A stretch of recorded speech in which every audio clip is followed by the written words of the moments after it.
은혜 받으실 말씀은 고린도전서 15장 12절에서 19절까지 말씀입니다. 고린도전서 15장 12절에서 19절까지 말씀을 다 같이 봉독하시겠습니다. 그리스도께서 죽은 자 가운데서 다시 살아나셨다 전파되었거늘 너희 중에서 어떤 사람들은 어찌하여 죽은 자 가운데서 부활이 없다 하느냐. 만일 죽은 자의 부활이 없으면 그리스도도 다시 살아나지 못하셨으리라. 그리스도께서 만일 다시 살아나지 못하셨으면 우리가 전파하는 것도 헛것이요 또 너희 믿음도 헛것이며 또 우리가 하나님의 거짓 증인으로 발견되리니 우리 하나님이 그리스도를 다시 살리셨다고 증언하였습니다. 만일 죽은 자가 다시 살아난 일이 없으면 하나님이 그리스도를 다시 살리지 아니하셨으리라. 만일 죽은 자가 다시 살아난 일이 없으면 그리스도도 다시 살아난 일이 없었을 터이요 그리스도께서 다시 살아나신 일이 없으면 너희 믿음도 헛되고 너희가 여전히 죄 가운데 있을 것이요 또한 그리스도 안에서 잠자는 자도 망하였으리니 만일 그리스도 안에서 우리가 바라는 것이 다만 이 세상의 삶뿐이면 모든 사람 가운데 우리가 더욱 불쌍한 자이리라. 아멘. 나는 부활이요 생명이니 이렇게 말씀하신 예수님의 말씀의 제목을 삼아 은혜를 나누겠습니다. 예수님이 공생애 동안 두루저러지게 죽은 자를 살리신 분은 바로 나사로입니다. 마르다와 마리아의 오라버니 나사로가 죽은 지 나흘이 되어 무덤 밖에만 나가도 벌써 썩는 냄새가 났습니다. 예수님은 이런 나사로를 살리기를 원하셨습니다. 그래서 사람들이 모두 손가락질을 하고 정신이 돌았다고, 얼마나 흉을 많이 받던지 그 동생된 마르다와 마리아가 예수님께 주님 제발 이런 손 떼십시오. 오라버니가 죽어서 무덤에 들어간 지 나흘이 되어 썩은 냄새가 나는데 오라버니가 안 살아나면 선생님의 명함이 어떻게 됩니까? 그 예수님이 꾸짖었습니다. 마르다야, 내가 네게 말하기를 내가 믿으면 하나님의 영광을 보리라고 하지 않느냐.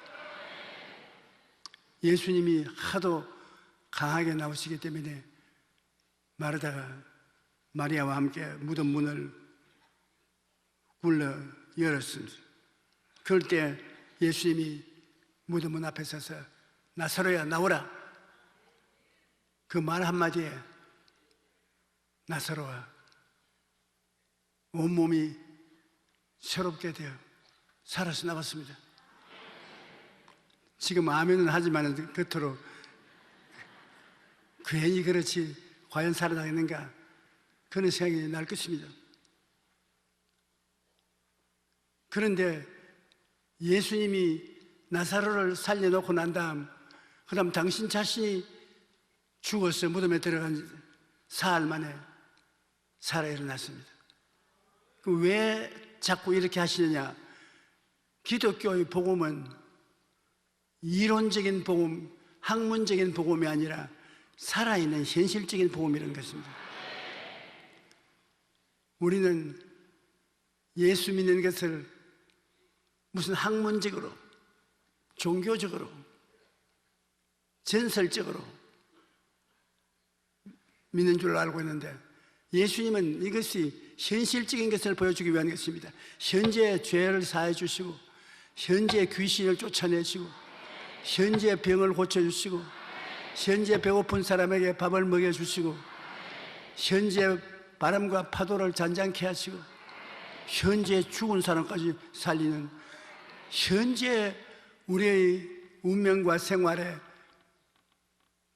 연관성이 있는 복음이 기독교라는 거죠. 그러므로 예수 믿고 영생을 얻는 것은 이야기거리가 아닙니다. 현실적으로 우리가 체험하는 것입니다. 예수 믿는 자고 밥 주냐? 그런 소리 제가 많이 들었어요. 옛날에 전도사 시절에 한국이 훨씬 못 살 때 교회 나가서 예수 믿자면 예수 믿으면 밥 주나?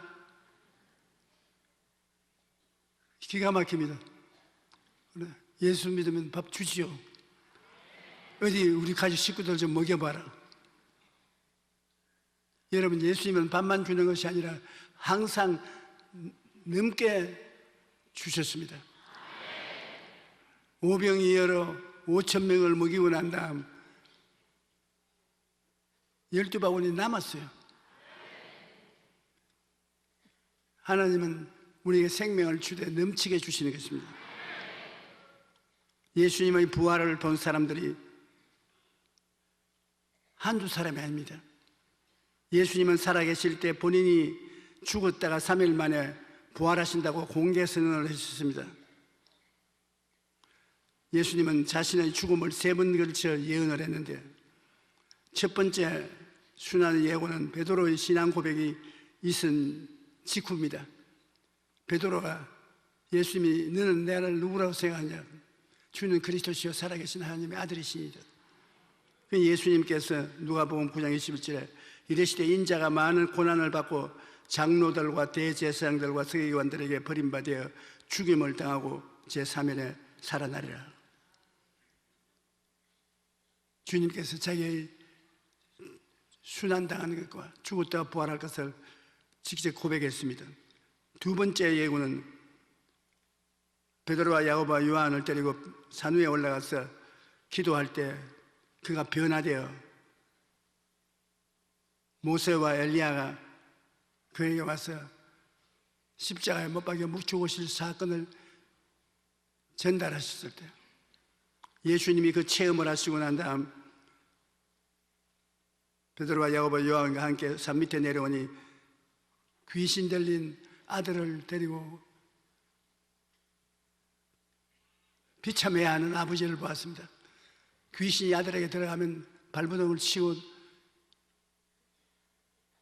지혈을 했습니다. 온 전신에 상처투성이고 피투성이고, 그러니 아버지 마음이 얼마나 아프겠습니까? 예수님을 보고 그 아버지가 뛰어와서 내 아들 좀 살려주소. 당신의 아들 제자들은 못 고칩니다.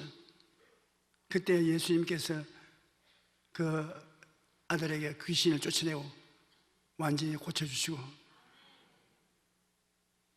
주님께서 누가복음 9장 44절에 이 말을 너희 귀에 담아두라. 인자가 장차 사람들의 손에 넘겨지리라 하더라. 언제나 주님께서 위대한 일을 하고 난 다음에는 곧장 자기가 비참하게 순교할 것을 말씀하셨습니다. 세 번째는 예루살렘에 입성할 때 이야기하셨습니다. 누가복음 18장 31절로 33절에 예수께서 12제자를 데리시고 이르시되 보라 우리가 예루살렘으로 올라가노니 선지자들을 통하여 가로되 모든 것이 인자에게 응하리라. 인자가 이방인들에게 넘겨져 희롱을 당하고 능욕을 당하고 침뱉음을 당하겠으며 그들은 채찍질하고 그를 죽일 것이나 그는 3일 만에 살아나리라. 유대인의 지도자들과 로마 정부 대표자인 빌라도가 유언보혈을 막는다는 미명하에 예수님의 무덤을 철저히 지켰습니다.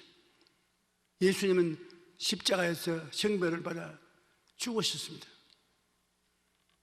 예수님이 죽은 무덤에 밥 먹고 난 다음에 그 사람들은,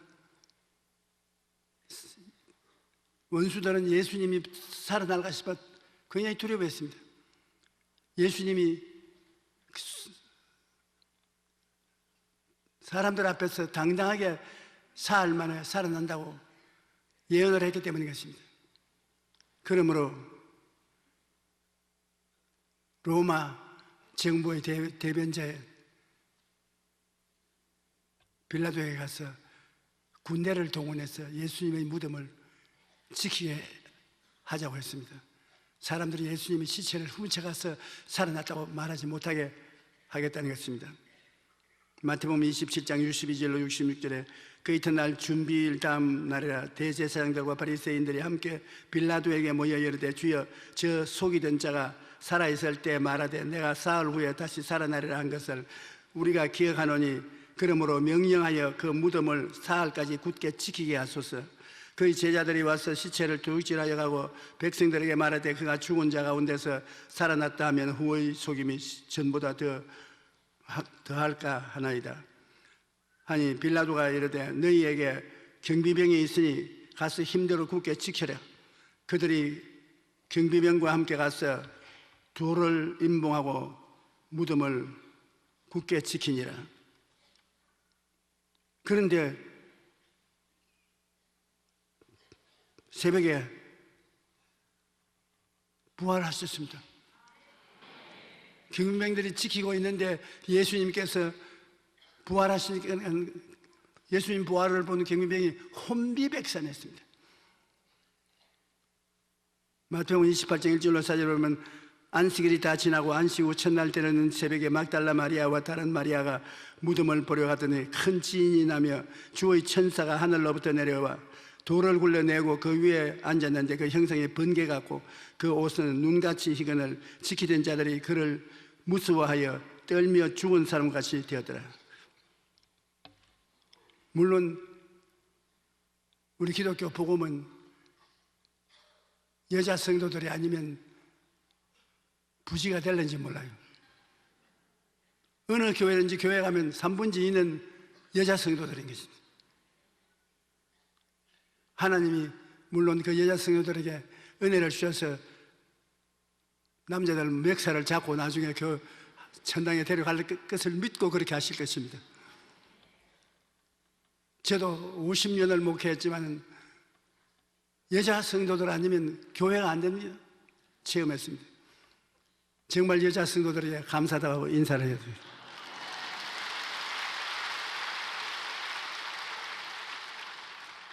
그런데 초대교회 주님이 부활하시고 난 다음에 그 뜯다 놓았다는 제자들에게 나타나지 않았습니다. 먼저 나타난 것은 보잘것없는 여자들인 것입니다. 그것도 귀신 들려서 길거리에 회먹어 다니던 막달라 마리아 같은 여자, 그런 여자들의 예수님을 사랑하고 예수님을 따라다니며 봉사를 한 것입니다. 그리고 예수님은 그 여자들을, 교회를 굉장히 중요하게 여겼습니다. 그때는 왜 그러냐면 여자들의 인격은 짐승만도 못했습니다. 아주 여자는 인격이 없어요. 요새 북한 김정은이가 인권을 인정하지 않는다고 자유우방국가에서 꾸중을 하지만 김정은이보다 더 했을 것입니다. 그 여자들은 숫자에도 안 들어가요. 예수님께서 배고픈 사람 밥 먹여주려고 숫자를 해야 될 때 남자만 5,000명이라고 했습니다. 여자들은 숫자에도 아니었습니다. 그러므로 법적으로 재판을 받을 때 부인들을 증인 신청을 내리면 증인으로 안 받아줬습니다. 여자들은 눈으로 보고 손으로 만진 것도 증거를 대어도 안 믿어주는 것입니다. 그러니 하나님께서 여권을 존중할 뿐 아니라 얼마나 멋있게 했든지 여자를 첫 증인으로 선택을 했습니다. 박수 한번 크게 치십시오.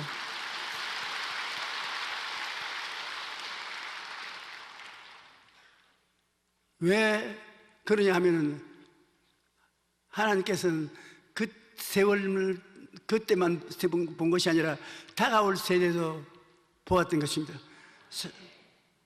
소위 정치인들이, 법조인들이 여자를 인정하지 아니하고 여자의 정의는 받아들이지도 않았는데 예수님이 부활해서 처음 여자들에게 보였다. 그러니 이 기가 막힐 사실입니다. 전혀 인정을 받지 못한 여자들에게 주님이 나타나서 보았으니 거짓말 아닌 것이 틀림없습니다. 하나님이 거짓말을 하려면 여자라도 남자 옷을 입혀서 보여줄 것인데 당당한 사람들이 다 아는 막달라 마리아와 마리아에게 나타났어요.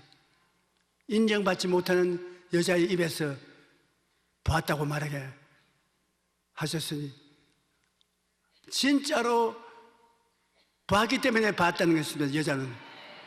여자는 증언을 안 들어주는데 안 맞는 걸 봤다고 해봤자 소용이 없습니다. 봐도 안 봤다고, 안 봐도 안 봤다고.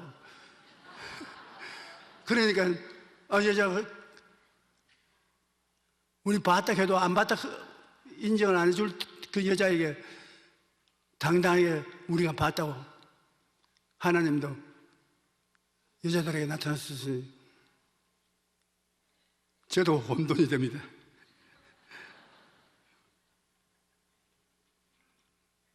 마가복음 16장 9절로 11절에 보면 예수께서 안식 후 첫날 이른 아침에 살아나신 후 전에 7 귀신을 쫓아내어 주신 막달라 마리아에게 먼저 보이시니라.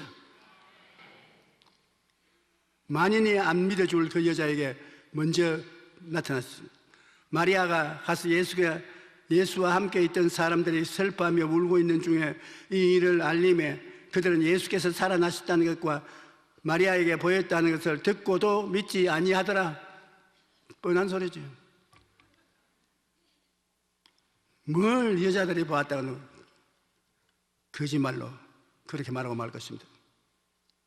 마가복음 16장 9절은 예수께서 안식 후 첫날 이른 아침에 살아나신 후 전에 7 귀신을 쫓아내어 주신 막달라 마리아에게 먼저 보이시니 라고 기록하여 있습니다. 예수님께서 부활하신 후 처음으로 자신을 보여주신 사람이 막달라 마리아라는 제자였다는 것입니다.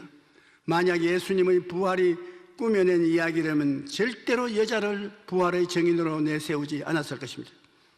왜냐하면 당시에 유대인이나 로마 모두 여자를 천시했고 법정 증인으로 인정해 주지 않았기 때문입니다.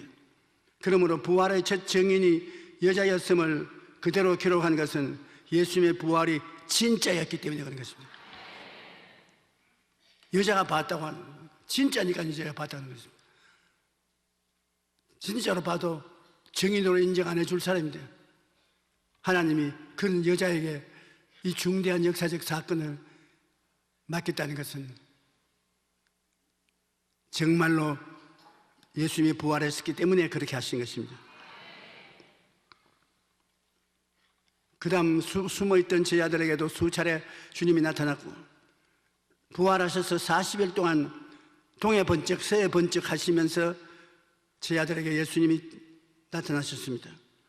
마가복음 16장 12절로 13절에 그 후에 그들 중 2 사람이 걸어서 시골로 갈 때 예수께서 다른 모양으로 그들에게 나타나시니 2 사람이 가서 남은 제자들에게 일렀을 때 역시 믿지 아니하더라.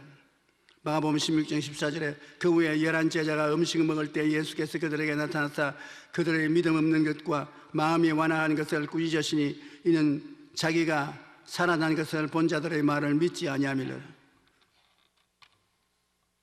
요한복음 20장 26절로 28절 보면 8회를 지나 제자들이 다시 집안에 있을 때 도마도 함께 봤고 함께 있고 문들이 닫혔는데 예수께서 오사 가운데 서서 이르시되 너희에게 평강이 있을지어다 하시고 도마에게 이르되 내 손가락을 이리 내밀어 내 손을 보고 내 손을 내밀어 내 옆구리에 넣어보라. 그리하여 믿음 없는 자가 되지 말고 믿는 자가 되라. 도마가 대답하여 이르되 나의 주님이시요 나의 하나님이시니이다. 예수님을 본 사람이 증거하기 전에 도마가 말하기를 나는 그 손 못자국에 손가락 넣어보고 옆구리에 창자국에 손을 넣어보고야 믿겠다고 했거든요. 그 주님께서 그 다음에 제 아들이 식사하는데 나타나서 도마야 이리 오너라. 손가락 내네. 여기 손 넣어봐라. 내가 손구멍에 손 넣어봐라. 그리고 옆구리에 이게 넣어서 갈비뼈를 만져보든 창자를 만나보든 만져봐라. 그러니까 도마가 기절초풍을 했습니다. 그 자리에 꿇어떨어서 내 하나님이시여, 내 주님이시여. 주님은 진실로 부활한 것입니다. 그 후에 예수께서 디베리아 호수에서 제자들에게 자기를 나타내신 일은 이러하니라. 시몬 베드로와 디두모라 하는 도마와 갈릴리 가나 사람 다니엘과 세베대의 아들들과 또 다른 제자들이 함께 있더니 시몬 베드로가 나는 물고기 잡으러 가노라 하니 그들이 우리도 함께 가겠다 하고 나가서 배에 오르으나 그날 밤에 아무것도 잡지 못하더니 날이 새어갈 때 예수께서 바닷가에 서셨으나 제자들이 예수인 줄 알지 못하는지라. 예수님이 얘들아 물고기가 있느냐? 못 잡았습니다. 그래서 한 사람이 예수님이시다. 그러니까 베드로가 물속에 뛰어들어갔어요. 헤엄을 치어 나오고 다른 사람들은 배를 가지고 나왔는데 예수님께서 모닥불을 피워 놓으시고 고기를 잡아 생선을 불에 굽고 계셨습니다. 참 베드로 같은 제자는 재미있는 제자입니다. 예수님이 잡힐 때 죽어도 예수님과 같이 죽고 예수님을 부인 안 해야 하겠다고 해놓고 난 다음에 그 자리에서 3번 예수님을 모른다고 부인했습니다. 그런 베드로가 밥과 생선을 먹고 난 다음에 예수님께서 모든 제자들 앞에서 베드로야 내가 나를 사랑하느냐? 참 기가 막힙니다. 또 사랑한다 생각한다면 또 언제 안 사랑할지 모르니까. 주님 내가 사랑합니다. 내 양을 쳐라. 조금 있다가 또 베드로야 내가 나를 사랑하느냐? 주님 사랑합니다. 내 양을 먹여라. 그 다음에 또 있다가 마지막으로 주님께서 베드로야 내 나를 사랑하느냐? 주님 내가 주님을 사랑하는데 자꾸 물으니까 어떻게 합니까? 근데 그 헬라어에는 동사의 의미가 다릅니다. 내가 나를 사랑하니까 그게 예수님께서 필레오라는 말을 썼습니다. 아가페는 목숨을 바쳐 사랑하는 것이고 필레오는 친구로 사랑하는 것입니다. 예수님께서 베드로야 내가 나를 아가페 하느냐 목숨을 바쳐 사랑하냐? 내가 필레오 합니다. 친구로서 사랑합니다. 그 다음 또 아가페로 사랑하느냐? 필레오로 친구로 사랑합니다. 마지막에 주님께서 베드로야 내가 나를 친구로서 사랑하냐? 아이고 주님 내가 친구로서 사랑한다 해놓고 난 다음 또 부인하면 어떻게 되겠습니까? 친구로서 사랑하는 것은 주님이 아십니다. 나는 이제 모르겠습니다. 주님께서 내 양을 먹이라. 여러분 지금 예수님이 여러분께 와서 여러분 보고 물으십니다. 너 나를 필레오 하느냐? 친구로 사랑하냐? 나는 여기 앉은 여러분 100%가 친구로서 사랑한다고 할 것입니다. 그 외에 성령까지 모셨으니 아가페 사랑으로 예수님을 사랑할 줄 믿습니다. 사람은 변화무쌍합니다. 마음에 작심사흘입니다. 그래서 주님께서는 영원한 사랑을 우리에게 베풀어 주신 것입니다. 한번 사랑했으면 끝까지 사랑해 주시는 것입니다. 영원히 예수님의 명칭에 붙은 것입니다. 영원한 하나님, 영원한 예수님, 영원한 구주, 영원한 치료자. 그러므로 예수님의 나라에서는 모든 것이 영원인 것입니다. 영원히 죄를 용서해 주시고, 영원히 허물을 없애 주시고, 영원히 치료해 주시고, 영원히 축복해 주시고, 영원히 천국을 주시고, 그러므로 우리가 믿기만 하면 되는 것입니다. 넘어져서는 또 일으켜 주시고, 넘어지면 또 일으켜 주시고, 그래서 한꺼번에 여러분이 모두 다 천사들이 되는 것이 아니라 조금씩 조금씩 나아져서 주님이 기뻐하는 사람이 되는 것입니다.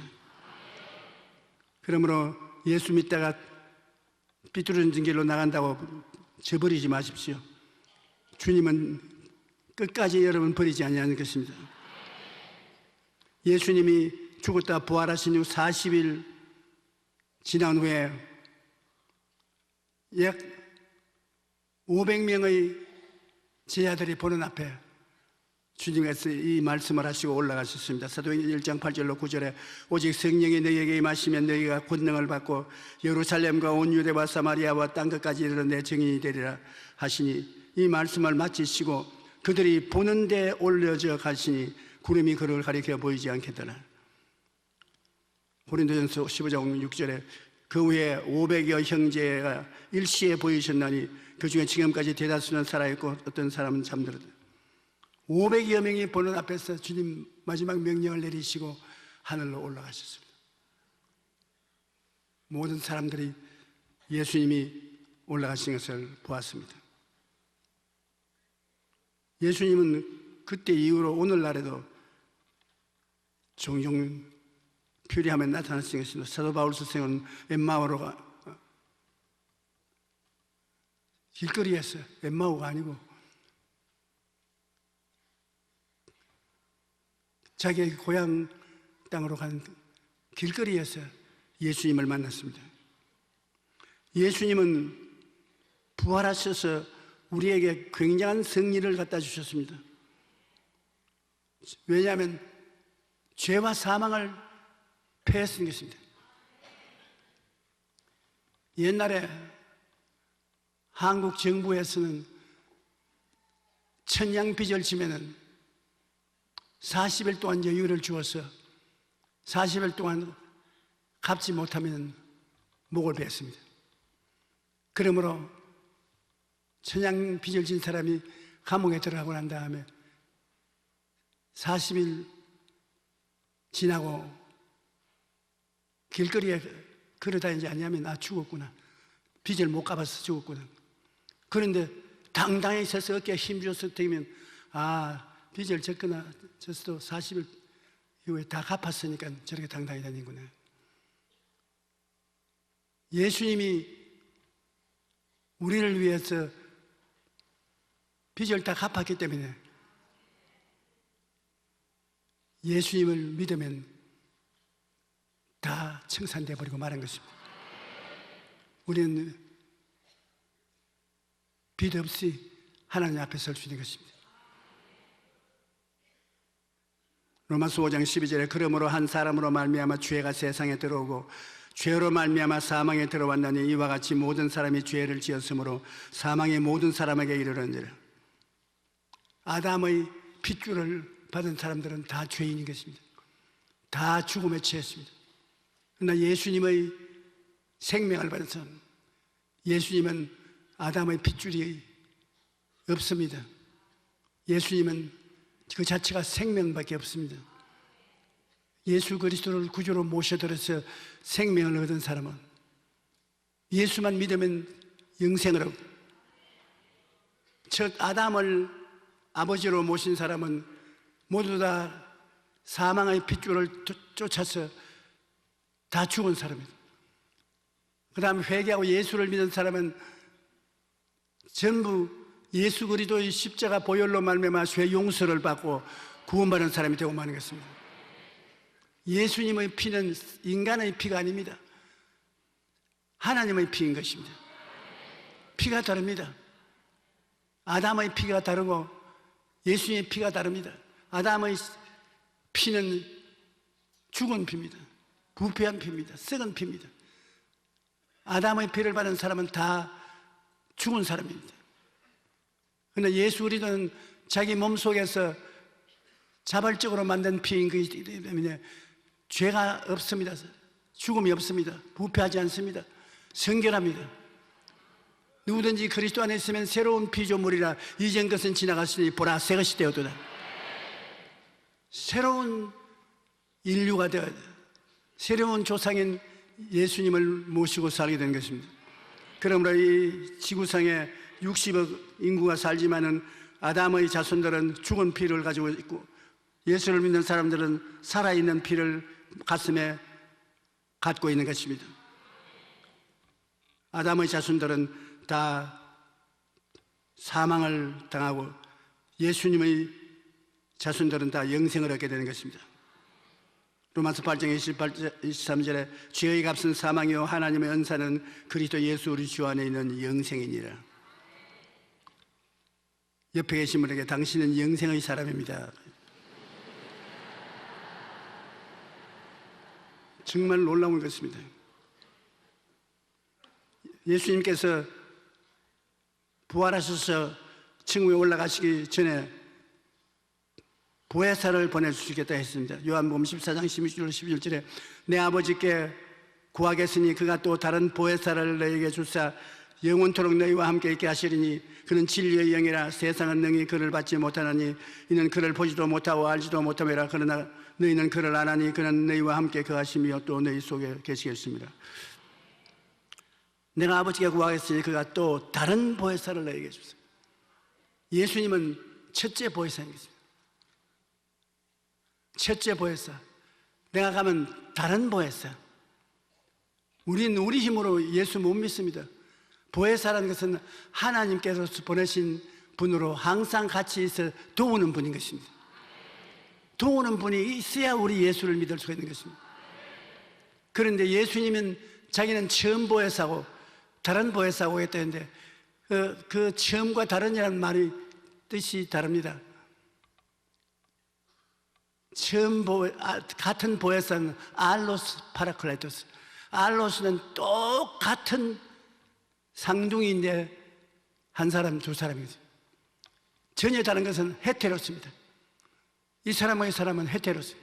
그 예수님께서 알로스 파라클레토스, 나와 꼭 같은 보혜사, 너희를 돕기 위해 하나님께서 보내심을 받아 항상 같이 계시냐. 헤테로스가 아니다. 나하고 전혀 다른 보혜사가 아니다. 그러므로 여러분 이 세상에 외롭다고 생각하지 마십시오. 여러분을 돕는 자, 예수님과 꼭 같은 보혜사 성령이 지금 이 자리에 계십니다. 그는 바람과 같습니다. 여러분, 보혜사가 같이 계시면 손으로 잡아보고 느껴야 되겠는데 못 그러면 그렇지 않지 않아요? 여러분, 바람을 붙잡을 수 있습니까? 여러분의 생활 속에 24시간 중에 바람을, 공기를 느끼는 때가 몇 분 있습니까? 전혀 느끼지 않은데 숨 쉬고 있잖아요. 지금 숨 쉬고 계십니다. 지금 파라클레토스 보혜사는 지금 숨 쉬는 공기와 같이 여러분과 같이 계신 것입니다. 그러므로 여러분이 어려울 때 성령 보혜사시여 날 도와주시옵소서. 예수 이름으로 날 도와주시옵소서. 그러면 성령이 역사함으로 마음에 확신이 오고 평안이 오고 기쁨이 오고 좌절되지 않습니다. 우리는 돕는 이가 있습니다. 외로운 사람이라고 생각하지 마십시오. 예수님과 꼭 같은 돕는 이가 여러분을 도우시는 것입니다.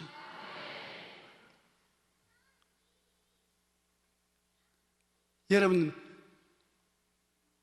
선거철이 다가오면 강연을 해야 되지 않습니까? 강연을 할 때 무슨 말을 할지 모르면 보혜사 성령께 부탁하면 멋지는 말을 하게 해주겠습니다.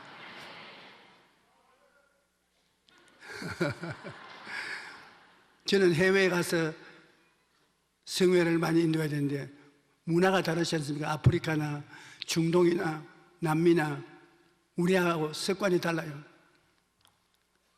그런데 10만 명, 30만 명, 100만 명의 군중이 모인 데 갑니다. 그 군중들 앞에 서면 겉으로는 안 그런데 속은 덜덜덜 떨립니다. 그 어떻게 하는 것입니까? 어떤 데는 목이 너무 떨려서 친애하는 형제 여러분, dear friend. 더구나 한국 사람이니까 그 사람들이 인정도 안 하죠. 그럴 때 기막힌 능력이 나타나는 것이 보혜사 성령님. 나는 못합니다. 안 돼요. 성령께서 나를 도와주셔야 돼요. 그러면 바람같이 공기같이 마음속에 평안이 들어오고 담대함이 들어오고 기쁨이 들어오는 것입니다. 나중에 설교하고 난 다음에 그 설교를 들어보면 이거 어떻게 내가 저렇게 기막힌 소리를 했는가 놀랄 적인 것입니다. 우리 예수 믿는 사람은 돕는 자가 있다는 것을 잊지 말아야 됩니다. 예수님께서도 바람이 어디에서 와서 어디로 가는지 알지 못하느니 성령으로 난 사람은 다 이와 같다고 말한 것입니다. 여러분 보통 사람이 아닙니다. 여러분 돕는 자가 항상 같이 있다는 것을 잊어서 안 되는 것입니다. 예수님이 또 가시면서 우리의 병을 처치하고 가셨습니다. 베드로전서 2장 24절에 친히 나무에 달려 그 몸으로 우리 죄를 담당하였으니 이는 우리로 죄에 대하여 죽고 의에 대하여 살게 하려 하심이라. 그가 채찍에 맞음으로 너희는 나음을 얻었나니. 마태복음 16장 17절 18절에 믿는 자들에게 이런 표적이 따르니 곧 그들이 내 이름으로 귀신을 쫓아내며 새 방언을 말하며 뱀을 집으며 무슨 독을 마실지라도 해를 받지 아니하며 병든 사람에게 손을 나으리라. 마태복음이 아니고 마가복음입니다. 주님께서 이 세상을 떠나실 때 우리 건강하게 살라고 축복하고 떠나신 것입니다. 병들어 사는 것 하나님 뜻이 아닙니다. 건강해야 일이 되는 것입니다. 그리고 저주를 철폐했습니다. 갈라디아 3장 14절에 그리스도께서 우리를 위하여 저주를 받은 바 되사 율법의 저주에서 우리를 속량하였으니 기록된 바 나무에 달린 자마다 저주하려는 자라 하시며 아담이 범죄하여 이 땅에 저주를 가져와서 가시와 은극히 속에서 피투성이가 되어서 피땀을 흘리며 사는 인생들에게 주님이 십자가를 못 박일 때 그 저주를 다 함께 못 박아버린 것입니다. 예수 그리스도 안에서는 저주가 사라지고 아브라함의 복이 임하신 것입니다. 그러므로 우리 예수 믿는 사람은 복받은 사람인 것입니다. 한번 따라 말씀하세요. 나는 복받은 사람이다. 여러분께서 복이 있는 사람, 복받은 사람이라고 늘 인정하면 그것이 여러분 생활 속에 이루어지는 것입니다. 그런데 죽은 자의 부활을 어찌하여 없다고 부활을 부인하는 사람들이 많습니다. 죽은 자의 부활이 없다면 그리스도도 부활하지 못할 것입니다. 예수님은 우리 사람이 되기 위해서 오셨기 때문에 사람으로 살고 사람으로 죽으셨습니다. 왜냐하면 사람이 와야 사람의 죄를 짊어질 수 있는 것입니다. 우리 모든 죄와 불의, 추악과 저주를 예수님이 끌어안고 걸머쥐고 죽었습니다. 사람이 사람을 위해서 죽을 수 있지 사람이 짐승을 위해서 죽을 수는 없습니다. 그러므로 여러분의 죄를 짊어지기 위해서는 여러분처럼 사람이 되어야 되는 것입니다. 그러면 주님께서 죽었다는 것은 실제로는 죽을 수 없는 분이 여러분과 나를 짊어졌기 때문에 죽은 것입니다. 그리스도는 죽음이 없는 사람입니다. 그런데 예수님이 죽고 살아나지 말았으면 나를 끌어안고 주님이 죽으셨다가 영원히 파멸되고 말았다는 것입니다. 주님이 부활했다는 것은 여러분과 내가 하나가 되어 있으므로 예수 죽음 내 죽음, 예수 부활 내 부활, 예수 천당 내 천당.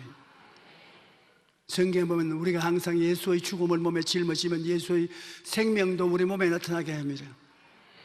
예수님이 우리를 걸으시고 죽으시고 예수님의 생명 부활을 우리에게 주시는 것입니다.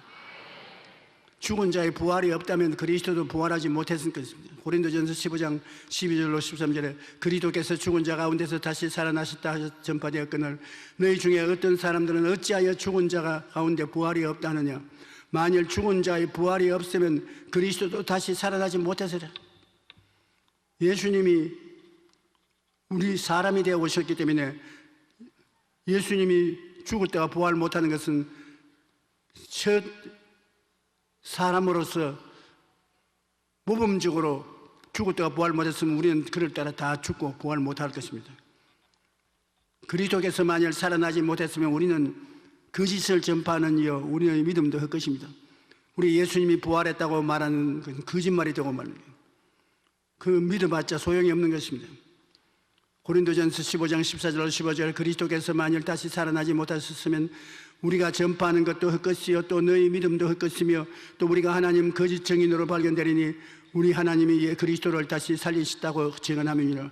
만일 죽은 자가 다시 살아나는 일이 없으면 하나님이 그리스도도 다시 살리지 아니하셨으리라. 예수 죽음은 내 죽음이고 예수 부활은 내 부활이고 예수 천당은 내 천당이라는 것을 철저히 알아야 되는 것입니다. 예수님이 이 땅에 와서 우리에게 종교를 주려고 온 것이 아니라 우리를 대신 짊어지기 위해서 오신 것입니다. 우리의 죄와 우리의 죄, 예수님의 죄, 불의, 예수님의 불의, 우리의 고통, 예수님 고통, 우리의 슬픔, 예수님 슬픔, 우리의 낭패, 예수님의 낭패, 우리의 죽음, 예수님 죽음으로 그리스도가 끌어안으신 것입니다. 예수가 죽었을 때 예수 죽은 초상집이 바로 우리의 초상집이 된 것입니다. 그러므로 예수님은 철저히 우리를 끌어안고 죽으셨는데 부활할 때는 철저히 우리의 옛사람을 청산해버리고 부활한 것입니다. 여러분은 새로운 사람들인 것입니다. 중생한 새로운 사람입니다. 그리스도 안에서 새 것이 되었습니다. 그러므로 우리에게는 죽음이 있을 수가 없는 것입니다. 죽음이 다가오면 눈에 보이는 옛사람이 죽는 것이요 속에 있는 새사람은 해방과 자유가 되어서 천국으로 들어가게 되는 것입니다. 예수님께서 부활하셔서 잠자는 자들의 첫 열매가 되심으로 아담 안에서 죽은 자들이 예수님 안에서 살아나는 것을 보여주신 것입니다. 예수님이 아담 안에서 죽은 우리 모든 사람들을 끌어안고 죽어서 부활하시니까 우린 예수님 안에서 새 사람이 된 것입니다. 예수님이 새 사람의 첫 열매요 우리는 그 따라서 영생의 열매를 안고 태어난 것입니다. 그러나 이제 그리스도께서 죽은 자 가운데서 다시 살아나 잠자는 자들의 첫 열매가 되었도다. 사망이 한 사람으로 말미암았으니 죽은 자의 부활도 한 사람으로 말미암는도다. 아담 안에서 모든 사람이 죽은 것 같이 그리스도 안에서 모든 사람이 삶을 얻으리라. 여러분 삽니다. 살아요. 우리는 죽지 않습니다. 육신의 장막집이 무너지면 손으로 짓지 않은 영원한 낙원에 들어가서 기다리다가 예수님 재림하실 때 같이 오는 것입니다. 지금 죽으면 낙원으로 들어가요. 천국 대합실로 들어가요. 낙원에 있다가 주님께서 공중 재림하실 때 함께 재림하게 되는 것입니다. 철학자 결계 고흐르는 인생이란 사형언도를 받은 죄수들이 감방에서 한 사람씩 사형장으로 끌려가는 것을 보면서 자신의 차례를 기다리는 것과 같다고 말했습니다. 이 세상 모든 사람들은 사형언도를 받은 죄수와 같습니다. 로마서 6장 23절에 죄의 삭은 사망이라고 말씀하기 때문인 것입니다. 태어날 때부터 죄 가운데 태어나서 사망을 선고받고 언제 닥칠지 모를 죽음을 기다리고 살아갑니다. 그런데 예수님께서 십자가에서 죽으심으로 우리 죄 문제를 해결하시고 죽음에서 부활하심으로 사망의 세력을 철폐해버린 것입니다. 이제 우리의 죽음의 문제는 철저히 예수님 안에서 청산되어 버린 것입니다. 제가 옛날 무당을 하던 동리 할머니를 전도하려고 아무리 애를 써도 안 돼요. 성경책을 한 권 사줬는데, 그러니까 이 무당 할머니 당시 성경이 귀하니까 읽어보겠다고 약속을 했습니다. 그리고 말씀하기를 나는 집에 가서 기도를 했지요. 하나님, 저 무당 할머니 성경 좀 읽게 해달라고요. 그런데 얼마 있다가 성경을 도로 가지고 내게 왔어요. 당신 사줬으니 도로 받아가거라고. 아이고, 무슨 말이 그런 말씀입니까? 좀 읽어보라고 하니까 내가 성경을 가지고 가서 읽어보려고 목욕 재개하고 머리 빗고 그러 아주 정성들여 앉아서 성경을 읽었는데 세상에 하나님이 잔소리가 왜 이렇게 많은, 하나님 같은 어른이 굵직한 말을 해서 우리들 같이 알아듣게 해줘야지는데 잔잔한 잔소리만 내가 무슨 말인지 모르겠으니까 도로 가져가라고. 그래 내가 그 잔소리가 아니라 잔소리 같이 보이는 것만 읽어서 그렇다고, 굵은 데만 읽으라고, 신약 성경만 읽지 구약은 읽지 말라고. 그래가 그 할머니가 은혜를 받고 난 다음에 성령까지 받고 얼마나 열심히 되었든지 그 아들은 강제로 신학교에 보내서 목사가 되고 그는 권사가 되고. 어떻게 해서 그래야 된다? 성령에 오니까 하나님 말씀이 큰 소리가 되고 잔소리가 안 되던 것입니다. 성령의 가르침이 없으니까 곧 잔소리를 벌릴 수밖에 없죠. 성경의 지식은 부활의 지식인 것입니다. 주님께서 우리와 함께 하시면 하나님의 지혜와 지식과 분별력을 우리에게 주셔서 인도해 주시는 것입니다. 우리는 죽음 이후의 삶이 있습니다. 한동안 웰빙이라는 말이 유행했습니다. 잘 사는 것. 요사이는 웰다잉이라는 말이 유행합니다. 잘 죽는 것을 의미하는 것입니다. 정작 죽음 이후에 대해서는 관심을 가지고 있지 않습니다. 죽으면 끝이라고 사람들은 생각하고 있는 것입니다. 성경은 죽음 이후에 삶이 있다고 분명히 말합니다. 히브리서 저자 9장 27절에 한 번 죽는 것은 사람에게 정하신 것이요 그 후에 심판이 있으리라고 말하고 있습니다. 요한복음 5장 29절에도 선한 일을 행한 자는 생명의 부활로, 악한 일을 행한 자는 심판의 부활로 나오리라고 말씀하고 있는 것입니다. 그러므로 여러분, 오늘 한 사람 한 사람 부활의 소망이 있습니다. 초대교회 성도들은 예수님이 금방 다시 올 것이라고 생각하였습니다. 그런데 예수님이 재림하시기 전에 가족과 이웃들이 죽음을 맞이하게 되자 그들은 이제 어떻게 되는지가 하는 걱정이 생겼습니다. 그때 바울은 예수님을 믿고 죽은 자들에게는 부활의 소망이 있다는 것을 분명하게 알려주었습니다. 형제들아, 자는 자들에 관하여는 너희 알지 못함을 우리가 원치 아니하노니 이는 소망 없는 다른 이들로 같이 슬퍼하지 않게 합니다.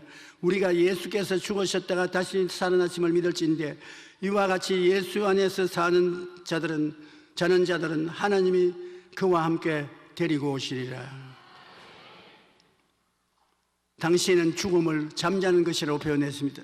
그런데 예수님이 죽으셨다가 부활하시기 때문에 예수님을 믿는 죽은 사람은 부활하게 되는 것입니다.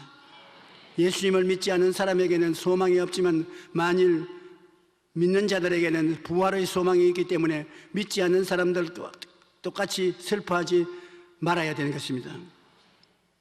우리 주변에서 사랑하는 가족이나 친구들이 죽음을 맞이하는 것을 보게 됩니다. 잠시 동안 그들을 볼 수 없지만 큰 슬픔은 마음에 간직하지 말아야 되는 것입니다. 왜냐하면 그 사람은 장차 낙원에서 우리와 함께 만났기 때문인 것입니다.